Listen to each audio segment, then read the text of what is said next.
the next piece I'll be talking about is the Ecstasy of Teresa. The city and country of work is Rome, Italy, and the specific location is Santa Maria della Vittoria in Rome. The artist responsible for the work is Bernini, and the artist's nationality is Italian. The medium of work is in white marble sculpture. The period is Baroque. The historical relevance of the works that was commissioned by Cardinal Federico Cornaro for his burial chapel. And it's based off the quote from Saint Teresa that when she was describing this scene. It's based off the quote, "The pain was so great that it made me moan, and yet so surpassing was the sweetness of this excessive pain that I cannot wish to get rid of it. The soul is satisfied now with nothing less than God. The pain is not bodily but spiritual, though the body has its share in it, even a large one." It took nearly 6 years to create, from 1647 to 52.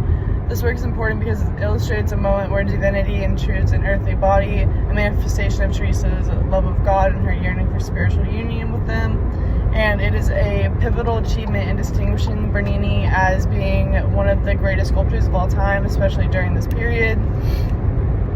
The defining characteristics of the sculpture include it depicts Teresa of Avila, a Spanish Carmelite nun and saint, swooning in a state of religious ecstasy on top of a cloud, while an angel holding a spear stands over her, because in the story, the angel was like piercing her with a spear like through the heart a couple times, and if I remember right, it was also on fire. So, the historical contributions of Bernini, while a major figure of architecture as well, he was kind of like a master of all trades. He was most famous for sculpture. He was a prominent leader during the Baroque period, and he's credited with creating the Baroque style of sculpture. His other works include his own rendition of David, the Rape of Persephone, Apollo and Daphne, and many more very famous pieces.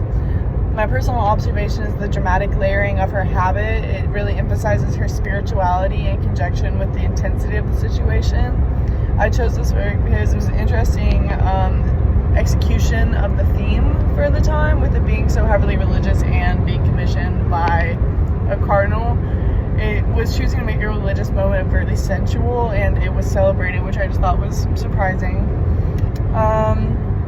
How does that compare to other works from the period? The iconography of the Ecstasy of Saint Teresa embodies the Baroque style of art, because the sculpture depicts the most dramatic point in the saint's life and caters to the notion that God equals light.